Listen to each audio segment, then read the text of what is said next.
En diciembre de 1945, una mujer alemana de apenas 26 años subió a la horca en Hamelin. Su nombre, Elisabeth Volkenrath, Oberaufseherin de Auschwitz y Bergen-Belsen.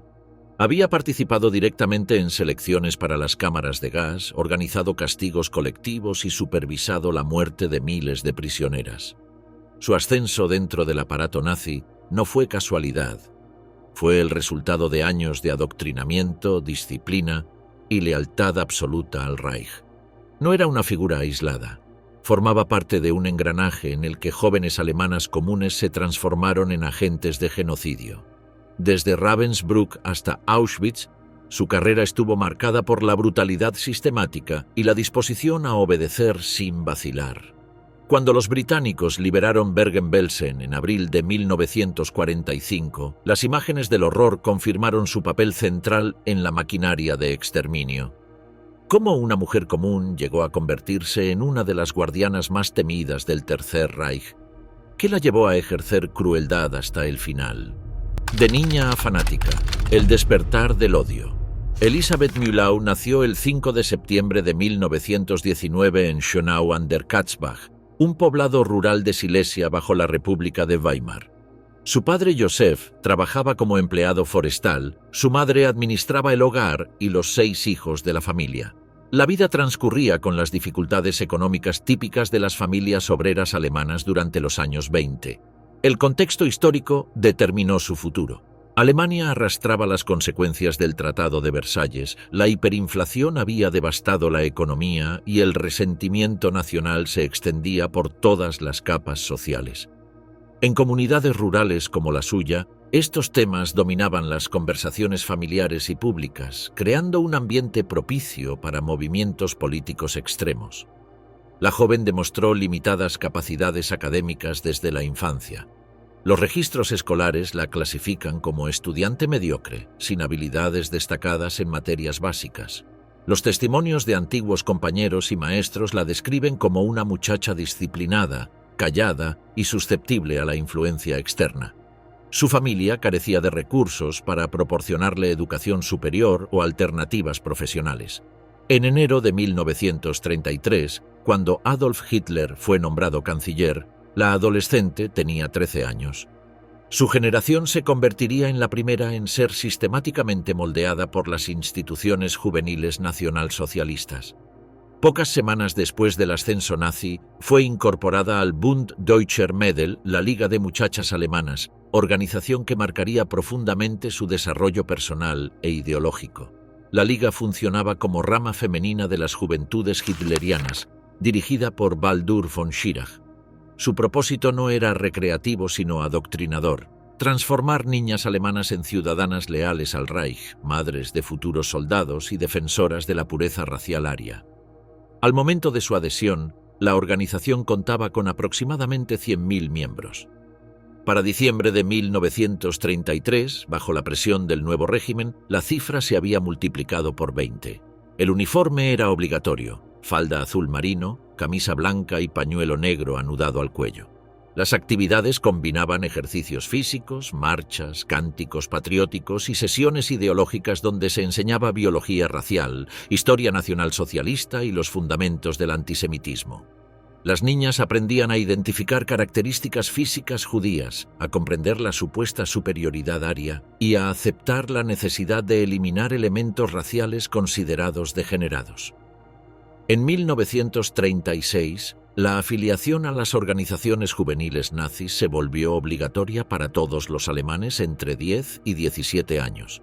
Los judíos quedaban excluidos, reforzando en las participantes el sentimiento de pertenencia a una comunidad racialmente pura y privilegiada. Por primera vez en su vida, había encontrado un espacio donde se sentía importante y necesaria. Los campamentos de verano constituían experiencias intensas de formación ideológica.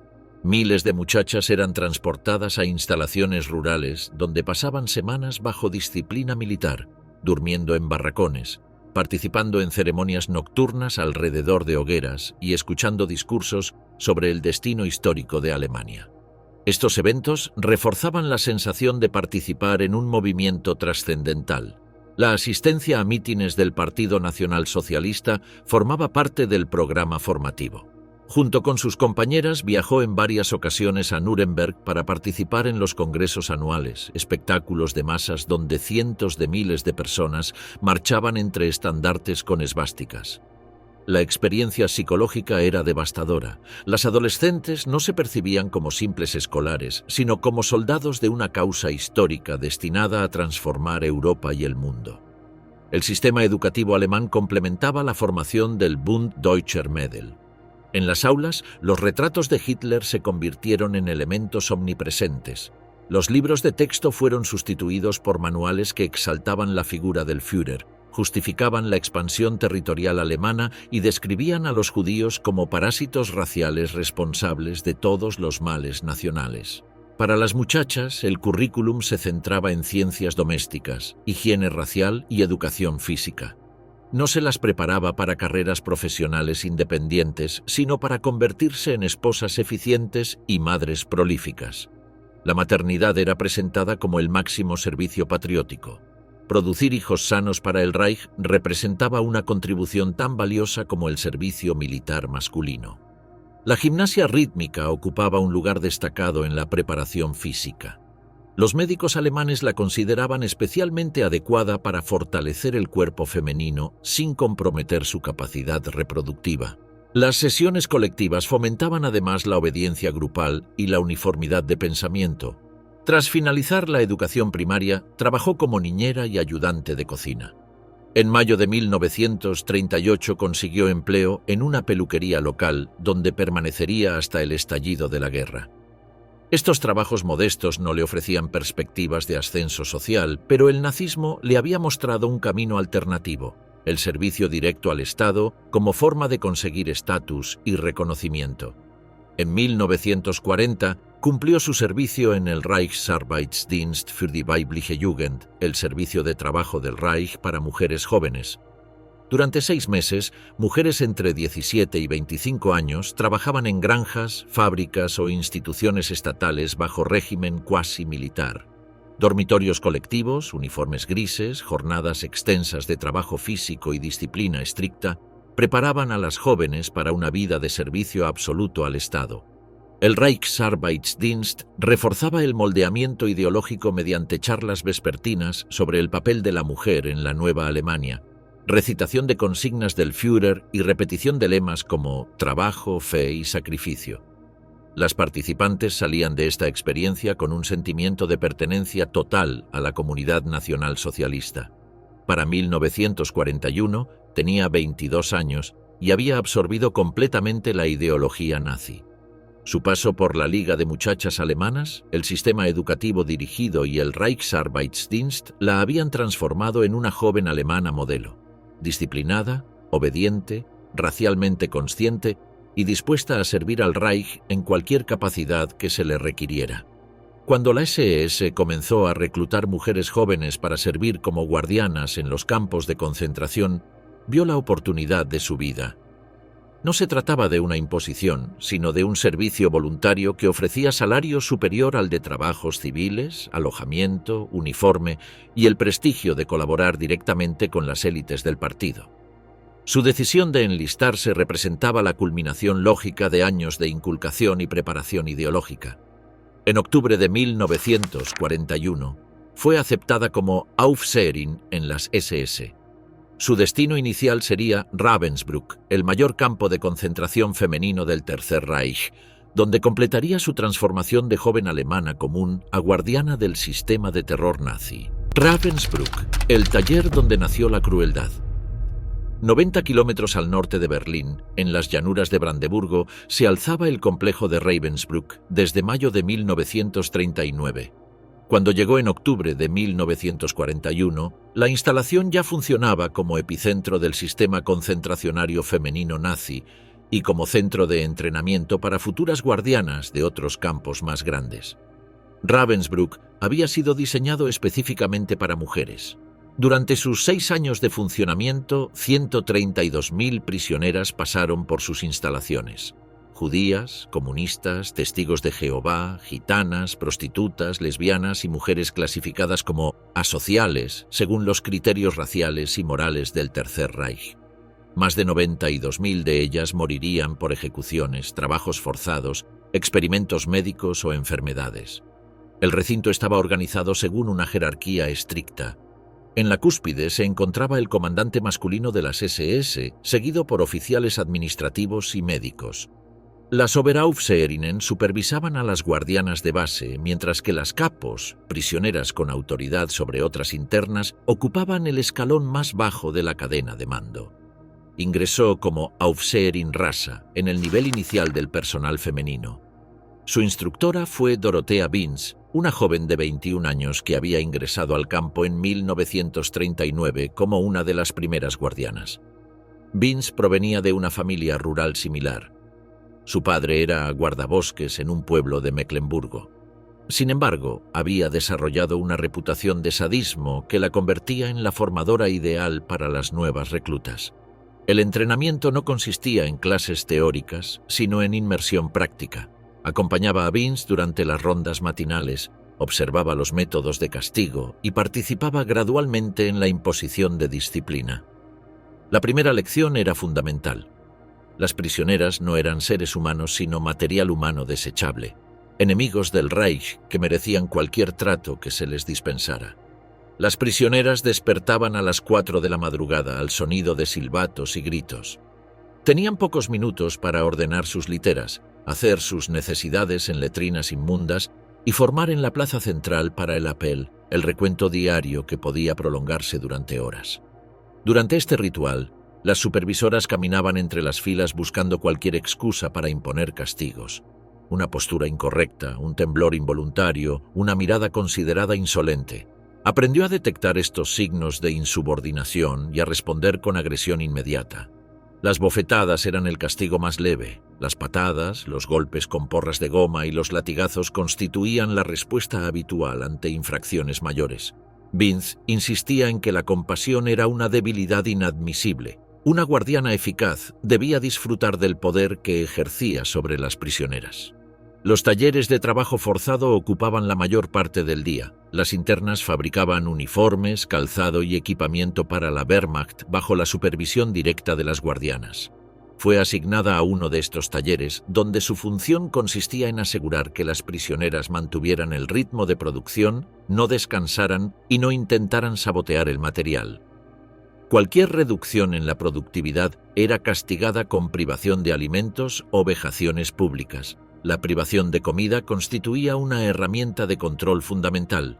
Las raciones oficiales consistían en pan negro, sopa aguada de nabos y ocasionalmente un trozo de margarina o salchicha de caballo. Estas cantidades eran insuficientes para mantener a una persona con vida durante periodos prolongados, especialmente considerando las jornadas extenuantes de trabajo físico. Las guardianas podían reducir aún más estas raciones como castigo, condenando efectivamente a las prisioneras a morir de hambre. Desarrolló rápidamente habilidades para maximizar el sufrimiento de las internas. Obligaba a las prisioneras enfermas a trabajar hasta el colapso, negaba permisos para usar las letrinas durante horas y organizaba castigos colectivos donde grupos enteros perdían sus raciones por las supuestas faltas de una sola persona. Estos métodos no solo cumplían funciones punitivas, sino que servían para demostrar su eficacia como guardiana ante sus superiores. A partir del verano de 1942, Ravensbrück se convirtió en sede de experimentos médicos dirigidos por el Dr. Karl Gebhardt y sus asistentes Hertha Oberhäuser y Fritz Fischer. Las pruebas incluían fracturas deliberadas de huesos, infección de heridas con bacterias altamente tóxicas, amputaciones sin anestesia y esterilizaciones forzadas. Las supervisoras servían como asistentes logísticas, trasladaban a las víctimas, las inmovilizaban durante los procedimientos y vigilaban que no protestaran o intentaran escapar. Negó posteriormente haber tenido conocimiento de estos experimentos, pero en un espacio tan reducido era imposible no escuchar los gritos que salían de las barracas médicas. Los testimonios de supervivientes confirman que las guardianas comentaban entre sí los experimentos y en ocasiones apostaban sobre cuánto tiempo sobrevivirían las víctimas. La cultura de brutalidad en Ravensbrück no se limitaba a las horas de trabajo. Las guardianas vivían en barracones separados donde desarrollaban rituales de endurecimiento psicológico. Vince organizaba sesiones donde las aprendices debían turnarse para maltratar a prisioneras seleccionadas al azar. El ejercicio se presentaba como formación práctica necesaria para superar cualquier resto de humanidad o compasión. Las ejecuciones públicas formaban parte del programa formativo. Las prisioneras eran obligadas a presenciar ahorcamientos o fusilamientos mientras las guardianas observaban sus reacciones. La joven aprendió a distinguir entre diferentes tipos de miedo y a utilizar esta información para ejercer control psicológico más efectivo. Ravensbrück funcionaba también como centro de distribución de guardianas hacia otros complejos. Aproximadamente 3.500 mujeres pasaron por el entrenamiento en sus instalaciones antes de ser destinadas a Auschwitz, Bergen-Belsen, Majdanek o Dachau. El recinto había desarrollado una reputación como universidad del terror, donde jóvenes alemanas comunes aprendían a convertirse en agentes eficaces del genocidio. Los informes de evaluación durante su estancia la describen como una guardiana prometedora, disciplinada, obediente a las órdenes superiores y capaz de ejercer maltrato sin vacilaciones. Estos reportes positivos la habilitaron para solicitar traslado a campos de mayor importancia estratégica. En marzo de 1942, después de 5 meses en Ravensbrück, presentó una solicitud de transferencia a Auschwitz-Birkenau. El complejo polaco se estaba expandiendo rápidamente para convertirse en el centro principal del exterminio de judíos europeos, y la SS necesitaba supervisoras experimentadas para dirigir las operaciones. Su partida marcó el final de su período formativo y el inicio de su participación directa en el Holocausto. Ya no era la joven inexperta que había llegado desde su pueblo natal de Silesia. Ravensbrück la había transformado en una profesional del terror, preparada para aplicar sus nuevas habilidades en el escenario más brutal del sistema nazi. Auschwitz-Birkenau, el ascenso en el corazón del infierno. En marzo de 1942, Elisabeth Volkenrath había adoptado este apellido tras casarse con un SS-Unterscharführer. Llegó al complejo de Auschwitz-Birkenau, el epicentro del programa de exterminio nazi conocido como la Solución Final. Su experiencia en Ravensbrück la había preparado para funcionar dentro del sistema concentracionario, pero nada podía haberla preparado para la escala industrial del genocidio que encontraría en Polonia. El megacomplejo se componía de 3 unidades principales: Auschwitz I, el campo original establecido en 1940, Auschwitz-Birkenau, inaugurado en 1942 como centro de exterminio masivo, y Auschwitz III Monowitz, dedicado al trabajo esclavo para la empresa química IG Farben. Más de 40 subcampos satélites completaban el sistema. Durante su funcionamiento, 1.300.000 personas fueron deportadas al complejo, de las cuales 1.100.000 fueron asesinadas. Inicialmente fue asignada a un taller de sastrería donde grupos de prisioneras reparaban uniformes bajo vigilancia constante. Su función consistía en mantener el orden, prevenir sabotajes y asegurar el cumplimiento de las cuotas de producción. Las prisioneras trabajaban jornadas de 12 horas con herramientas primitivas, sin calefacción durante el invierno y bajo amenaza permanente de castigo físico por cualquier reducción en el ritmo de trabajo. Las condiciones de supervivencia en el taller reflejaban la lógica genocida del sistema. Las trabajadoras recibían raciones mínimas de subsistencia, 300 gramos de pan negro, 1 litro de sopa de nabos y ocasionalmente margarina o salchicha. Estas cantidades eran calculadas para mantener a las prisioneras con vida el tiempo suficiente para completar tareas productivas, pero no lo bastante para permitir recuperación física o resistencia organizada. Desarrolló métodos específicos para maximizar la productividad mediante el terror. Seleccionaba prisioneras al azar para castigos ejemplares, las obligaba a trabajar de pie durante horas adicionales y retiraba sus raciones de comida por infracciones inventadas. Estos métodos no respondían únicamente a órdenes superiores, sino que reflejaban su iniciativa personal para demostrar eficacia ante la jerarquía SS. En diciembre de 1942 fue promovida al almacén de paquetería de Birkenau, un puesto de mayor responsabilidad que la situaba en control directo sobre la vida y la muerte de las prisioneras. El almacén recibía paquetes enviados por familiares o por organizaciones como la Cruz Roja, conteniendo alimentos, medicinas y ropa que raramente llegaban íntegros a sus destinatarias. Su nueva posición le otorgaba supervisión sobre 25 a 30 prisioneras encargadas de abrir, clasificar y redistribuir los paquetes. Decidía qué contenidos se entregaban, qué se confiscaba y qué se utilizaba como herramientas de control. Un trozo extra de pan o una tableta de aspirina podían significar la diferencia entre la vida y la muerte para una prisionera desnutrida y enferma. Esta función la convirtió en dispensadora arbitraria de esperanza y desesperación. Utilizaba la distribución de alimentos para crear jerarquías entre las prisioneras, premiando a las informantes y castigando a las percibidas como problemáticas. El sistema generaba competencia desesperada entre las internas, destruyendo la solidaridad que podía haber facilitado la resistencia organizada.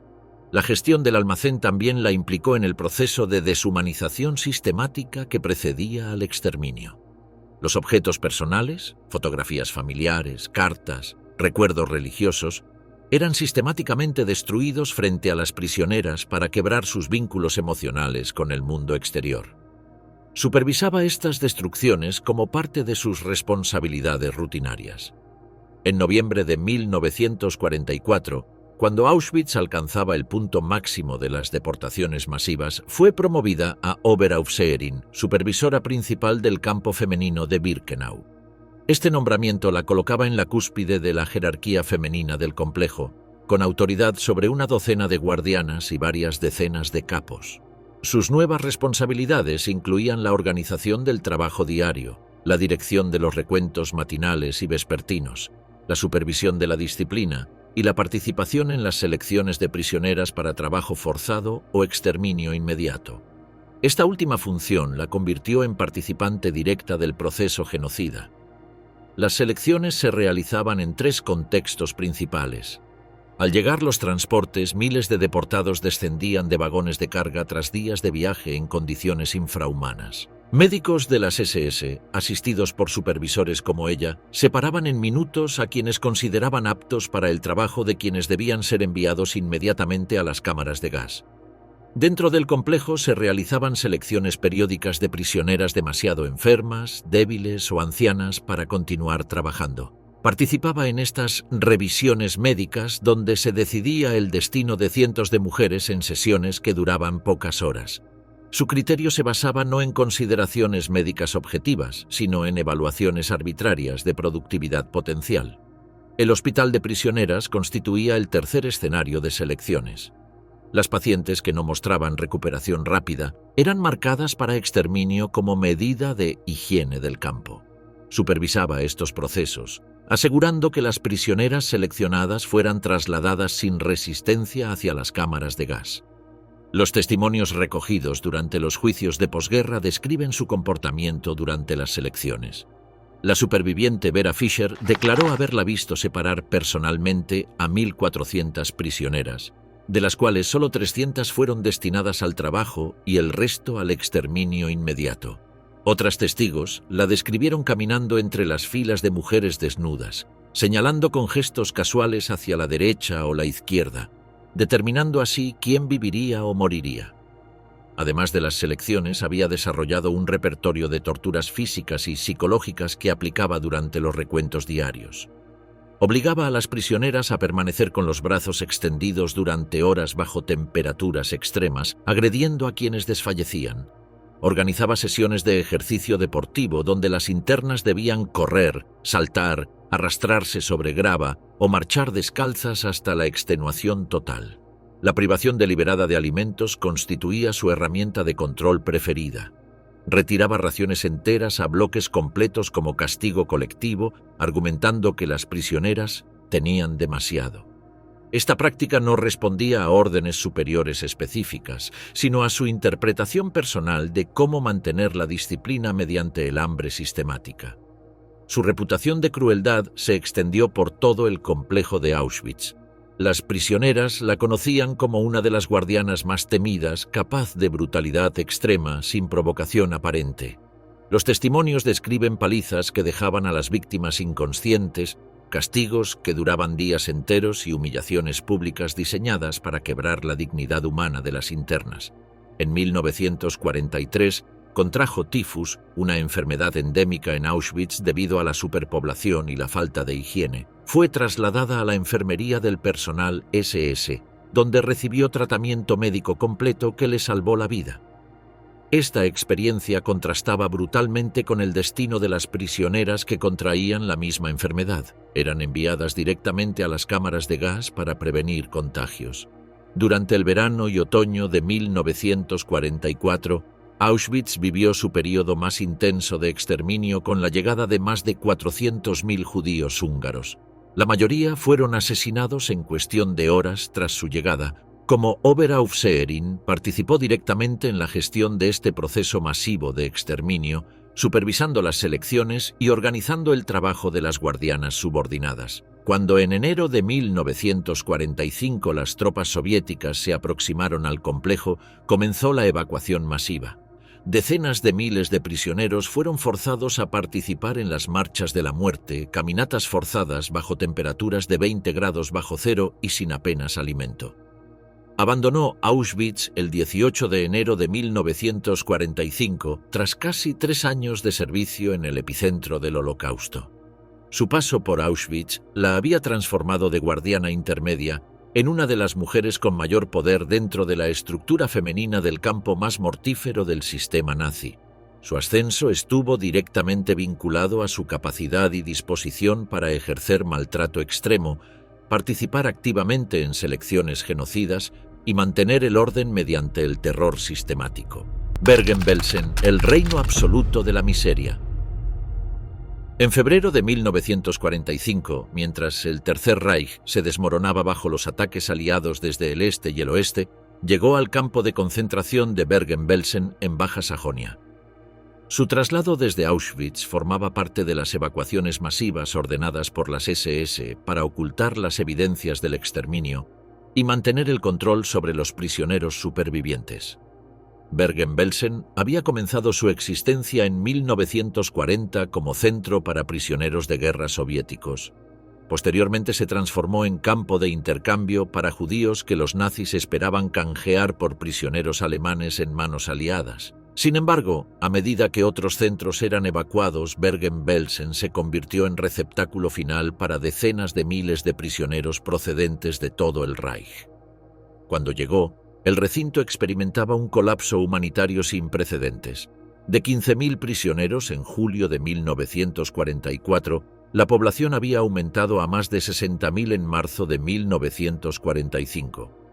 Las instalaciones, nunca diseñadas para tales números, se habían desbordado completamente. No existían cámaras de gas en Bergen-Belsen, pero el hacinamiento, la falta de alimentos y las epidemias convertían al lugar en una fábrica de muerte tan eficaz como cualquier centro de exterminio.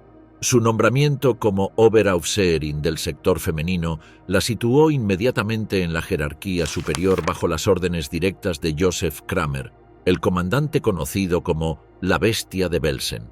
Kramer había llegado desde Auschwitz pocas semanas antes y aplicaba en Bergen-Belsen los mismos métodos brutales que había perfeccionado en el complejo polaco. Las condiciones de supervivencia superaban en horror incluso a las de Auschwitz. Los barracones, construidos para alojar a cientos de personas, contenían miles de prisioneros amontonados en espacios sin ventilación. La gente dormía sobre suelos cubiertos de excrementos, sin mantas suficientes durante un invierno especialmente crudo. El agua escaseaba hasta el punto de que no se podía beber ni utilizar para limpieza básica. La alimentación consistía en una sopa aguada de nabos cada 2 o 3 días y ocasionalmente un trozo de pan enmohecido. Estas raciones eran insuficientes para mantener a una persona con vida durante periodos prolongados, especialmente considerando que muchos prisioneros llegaban ya desnutridos tras las marchas de la muerte desde otros centros. Las enfermedades se propagaban sin control. El tifus, transmitido por piojos, se convirtió en la principal causa de mortalidad. La disentería, la tuberculosis y el escorbuto completaban el cuadro epidemiológico.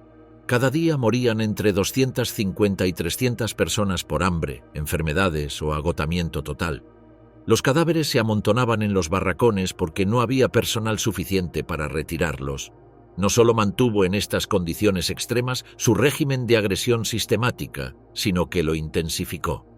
Los testimonios de supervivientes la describen maltratando a prisioneras moribundas, negando agua a quienes agonizaban de sed y organizando castigos colectivos que incluían privación total de alimentos durante días enteros.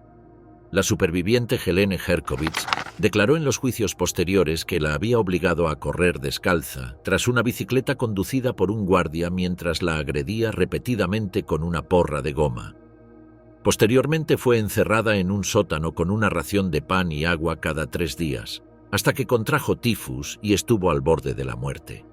Solo la ayuda clandestina de su hermana, que le pasaba comida de contrabando, le permitió sobrevivir. Vera Fischer, quien ya había sufrido palizas de la acusada en Auschwitz, testificó que en Bergen-Belsen los métodos se habían vuelto aún más sádicos. En una ocasión sorprendió a una joven enferma tomando unas verduras y la obligó a arrodillarse sosteniendo la comida sobre su cabeza durante 4 horas. Cuando la muchacha ya no pudo mantener los brazos en alto, la golpeó hasta dejarla inconsciente y prohibió que nadie la asistiera hasta el anochecer. El uso del hambre como instrumento de tortura alcanzó en Bergen-Belsen niveles extremos. Controlaba personalmente la distribución de las miserables raciones, decidiendo quién comía y quién no según criterios completamente arbitrarios. Utilizaba la comida para humillar públicamente a las prisioneras, obligándolas a suplicar, a realizar actos degradantes o a denunciar a sus compañeras a cambio de migajas de pan. Los ejercicios deportivos continuaron siendo una de sus prácticas favoritas. Obligaba a mujeres esqueléticas y enfermas a realizar actividades físicas extenuantes, saltos, carreras, flexiones sobre la grava del patio. Muchas colapsaban y morían durante estos ejercicios, pero los presentaba como medidas disciplinarias necesarias para mantener el orden del recinto. La agresión física directa se había convertido en rutina diaria. Caminaba por los barracones con su porra de goma, maltratando a prisioneras que consideraba demasiado lentas, demasiado débiles o simplemente porque estaban en su camino. Los testimonios describen vejaciones que duraban hasta que las víctimas perdían el conocimiento y en varios casos hasta que dejaban de respirar. Una de las acusaciones más graves presentadas durante su juicio fue el asesinato de una anciana prisionera. La mujer había preguntado si podía realizar algún trabajo útil, buscando quizás obtener una ración extra de comida. La empujó por una escalera, causando su muerte inmediata al impactar contra el suelo. El incidente fue presenciado por múltiples testigos que sobrevivieron para declarar en los tribunales de posguerra.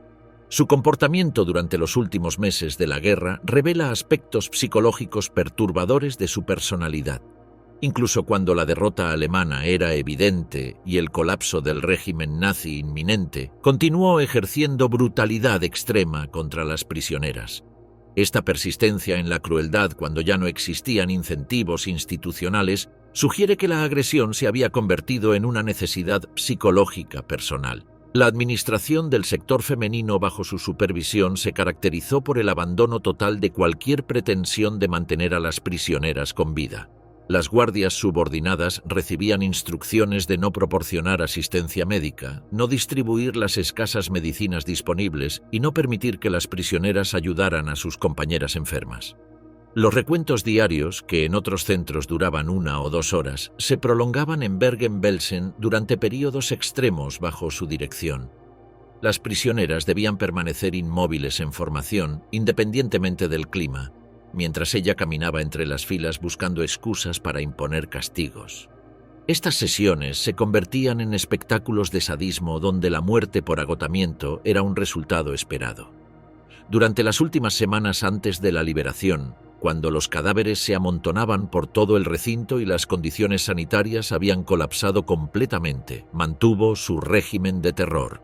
Los supervivientes recuerdan que continuaba organizando castigos públicos y ejecutando prisioneras incluso cuando resultaba evidente que el Reich había perdido la guerra. El 15 de abril de 1945, la 11ª División Blindada Británica llegó a Bergen-Belsen. Los soldados encontraron una escena que superaba sus peores expectativas. 13.000 cadáveres insepultos esparcidos por todo el centro. 60.000 prisioneros supervivientes en estado de desnutrición extrema y condiciones sanitarias que habían convertido el lugar en un foco de epidemias mortales. La reacción de los liberadores británicos fue de horror absoluto. El brigadier Glyn Hughes, responsable médico de la operación, describió Bergen-Belsen como la visión más cercana al infierno en la tierra que había presenciado durante toda la guerra. Las filmaciones realizadas por el ejército británico documentaron montañas de cuerpos esqueléticos y supervivientes que parecían más muertos que vivos. Fue capturada el 17 de abril, 2 días después de la liberación. Los británicos la encontraron todavía en el recinto, donde había permanecido junto con otros miembros del personal SSS.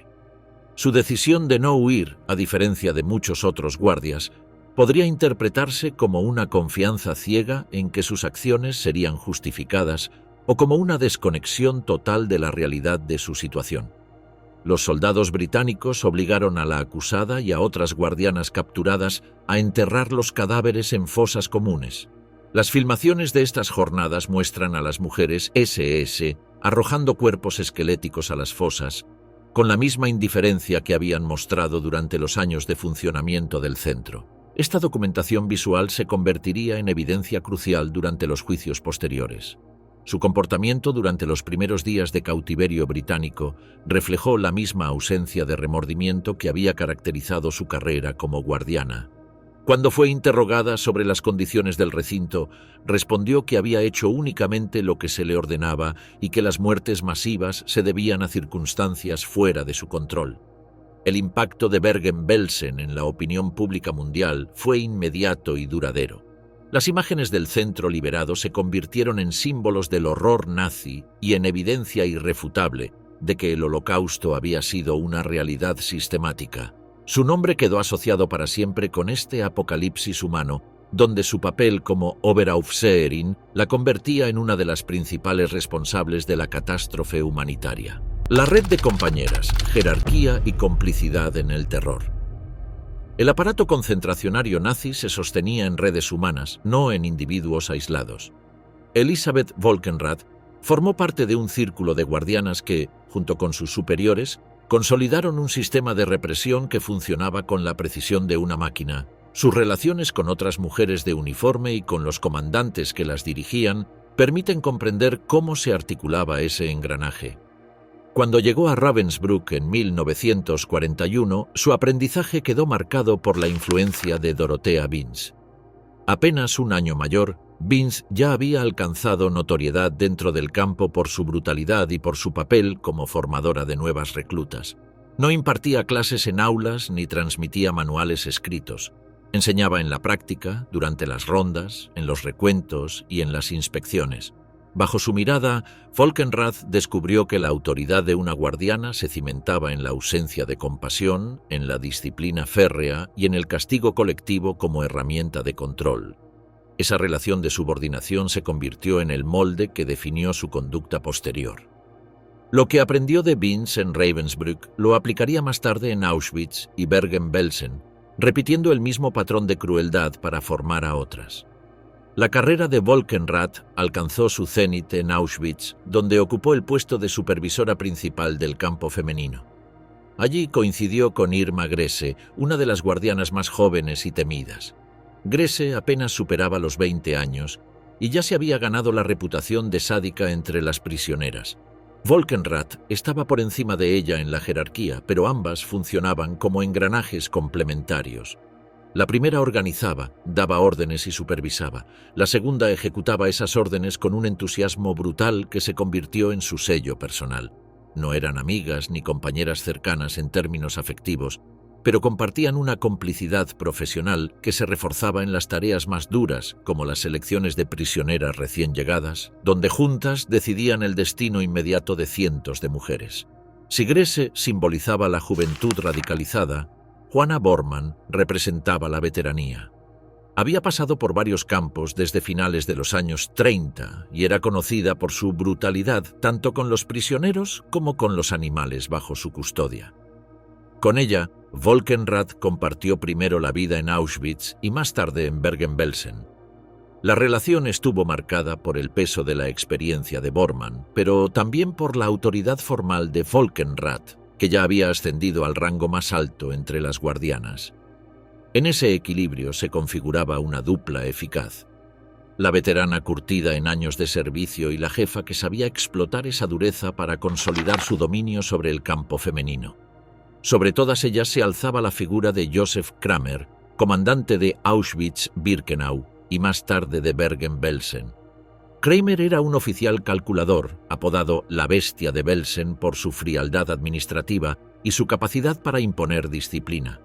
Fue él quien promovió a Volkenrath, confiando en su eficiencia organizativa y en su voluntad de aplicar castigos sin vacilación.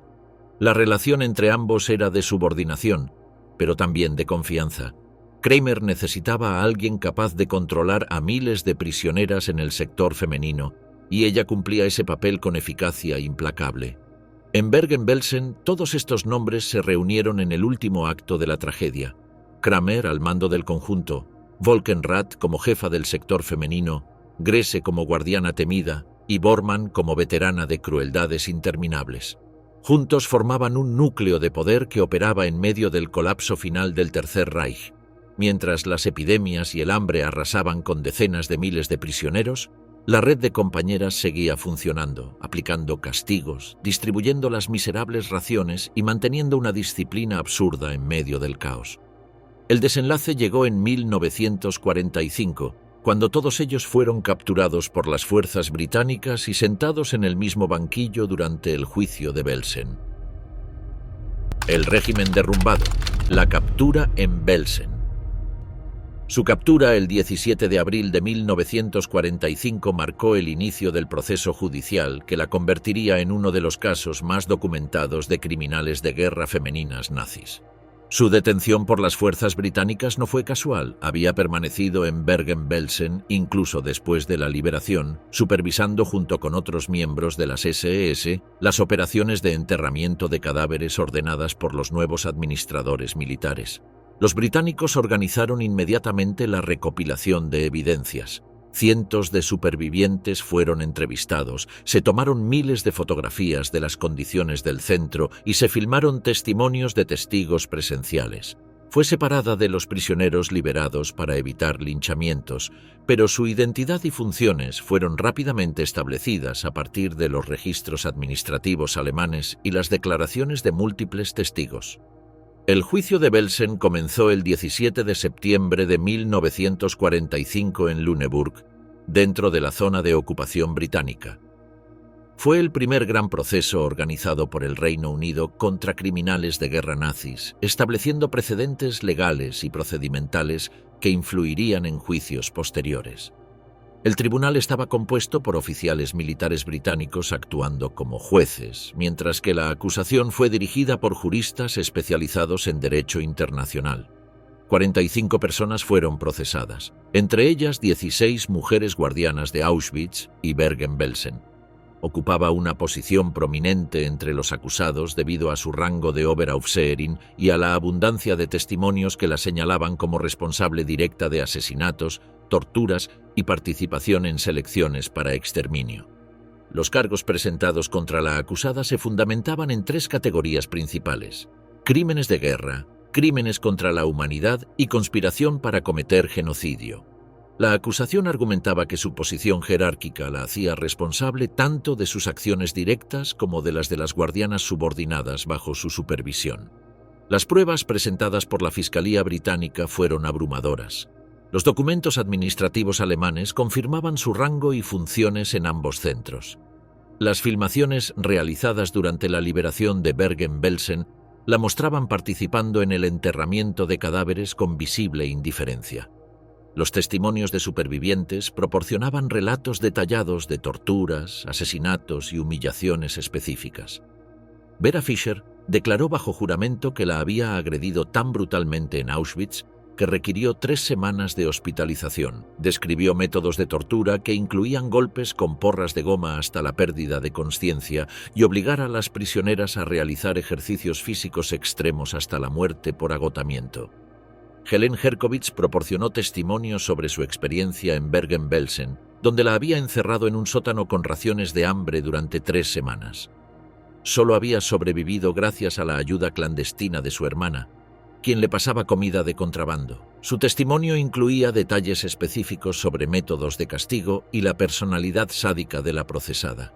Múltiples testigos describieron su participación en selecciones de prisioneras para exterminio en Auschwitz. Una superviviente declaró haber presenciado una selección donde separó personalmente a 1.400 mujeres, de las cuales solo 300 fueron destinadas al trabajo y el resto enviadas a las cámaras de gas. Estos testimonios demostraban que su participación en el genocidio había sido activa y voluntaria. La defensa se basó en argumentos que se repetirían en prácticamente todos los juicios de criminales nazis. Negación de responsabilidad personal, alegación de cumplimiento de órdenes superiores y minimización de su papel en los crímenes. Su estrategia legal intentó presentarla como una funcionaria menor que simplemente seguía instrucciones sin conocimiento completo de las consecuencias. Durante su declaración ante el tribunal, admitió únicamente haber abofeteado ocasionalmente a prisioneras por infracciones disciplinarias. Negó categóricamente haber participado en asesinatos, torturas sistemáticas o selecciones para exterminio. Argumentó que en Bergen-Belsen había vivido en condiciones similares a las de los prisioneros y que el colapso sanitario del centro se debía a circunstancias fuera de su control. Sus respuestas durante el interrogatorio revelaron una ausencia total de remordimiento o reconocimiento de responsabilidad. Cuando se le preguntó sobre las palizas que había propinado a prisioneras, respondió: «Es cierto que abofeteaba a las mujeres. Si no obedecían las órdenes y recibían bofetadas, era por su culpa. Si hubieran sido más inteligentes, habrían obedecido y todo habría estado bien». La Fiscalía demostró sistemáticamente la falsedad de estas alegaciones. Los testimonios coincidentes de múltiples supervivientes, la documentación administrativa alemana y las evidencias fotográficas construían un caso irrefutable. Los jueces concluyeron que había ejercido autoridad discrecional considerable y que sus crímenes superaban ampliamente el cumplimiento rutinario de órdenes. El juicio tuvo amplia cobertura mediática internacional. Los periódicos británicos, estadounidenses y europeos informaron detalladamente sobre los testimonios, publicaron fotografías de los acusados en el banquillo y analizaron las implicaciones legales del proceso. La participación de mujeres jóvenes en el aparato genocida nazi sorprendió a la opinión pública mundial y desafió estereotipos sobre roles femeninos en la guerra. Las deliberaciones del tribunal duraron 3 días. Los jueces evaluaron cada caso individualmente, considerando el rango jerárquico, las evidencias específicas y el grado de participación voluntaria en los crímenes. Para la acusada, la abundancia de testimonios concordantes y su posición de autoridad constituían evidencia suficiente de culpabilidad más allá de toda duda razonable. El 17 de noviembre de 1945, el Tribunal Militar Británico dictó su veredicto. Fue declarada culpable de crímenes de guerra y crímenes contra la humanidad. Los jueces concluyeron que había participado activamente en el exterminio sistemático de prisioneros tanto en Auschwitz como en Bergen-Belsen, ejerciendo maltrato extremo por iniciativa propia más allá de cualquier orden superior. La sentencia fue pena de muerte por ahorcamiento. El tribunal justificó esta decisión señalando la gravedad de los crímenes, la posición de autoridad de la acusada y la ausencia total de circunstancias atenuantes. A los 26 años, se convertía en una de las criminales de guerra más jóvenes condenadas a muerte por los tribunales aliados. La reacción pública al veredicto fue de aprobación generalizada. Los medios de comunicación interpretaron la sentencia como evidencia de que la justicia aliada no haría distinciones basadas en género o edad cuando se tratara de crímenes contra la humanidad. El caso estableció precedentes importantes sobre la responsabilidad individual en sistemas genocidas y la irrelevancia de órdenes superiores como justificación legal. Recibió la notificación de su sentencia con la misma indiferencia que había mostrado durante todo el proceso. No expresó remordimiento, no solicitó clemencia y no apeló el veredicto. Su comportamiento reforzaba la imagen de una persona que había perdido completamente cualquier conexión con valores morales o humanos básicos. El traslado a la prisión de Hamelin para esperar la ejecución se realizó bajo estrictas medidas de seguridad. Las autoridades británicas temían intentos de rescate por parte de grupos nazis clandestinos o ataques de venganza por parte de supervivientes del Holocausto. Fue alojada en una celda individual con vigilancia constante hasta la fecha fijada para su ejecución. La horca de Hamelin, el fin de Elisabeth Volkenrath. La prisión de Hamelin, una fortaleza medieval adaptada como cárcel militar en la Baja Sajonia, se convirtió en el destino final tras su condena a muerte en el juicio de Belsen. Durante las semanas posteriores al veredicto del 17 de noviembre de 1945, permaneció en una celda de aislamiento esperando la ejecución junto con otros 13 condenados del mismo proceso. Las instalaciones carcelarias habían sido modificadas específicamente para albergar a criminales de guerra nazis. Un ala separada del edificio principal contenía las celdas de los condenados a muerte, vigiladas constantemente por soldados británicos armados. En una sala contigua, el verdugo Albert Pierrepoint supervisó la instalación del patíbulo donde se ejecutarían las sentencias. Pierrepoint era el verdugo oficial del Reino Unido, heredero de una tradición familiar que se remontaba a 3 generaciones. Había ejecutado a más de 400 personas en Gran Bretaña antes de la guerra y durante 1945 fue designado para llevar a cabo las ejecuciones de criminales nazis condenados en procesos militares británicos.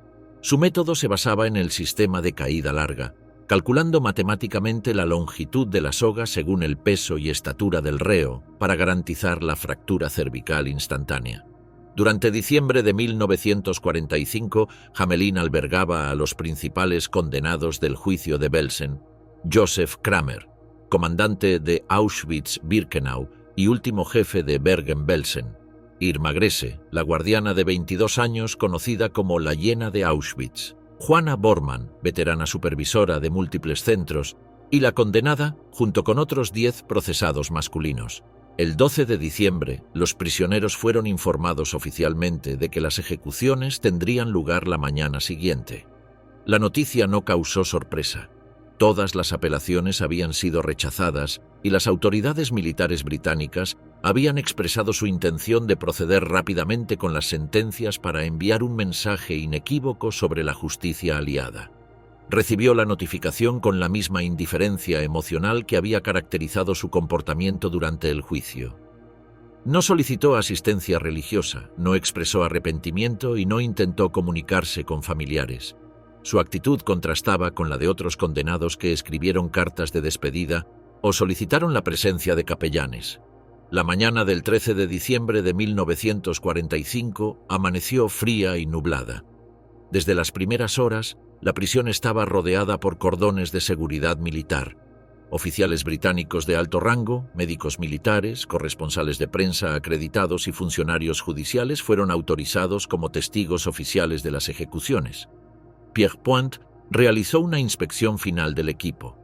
La sala de ejecuciones contenía una horca doble que permitía ejecutar a 2 personas simultáneamente, acelerando el proceso cuando había múltiples condenados.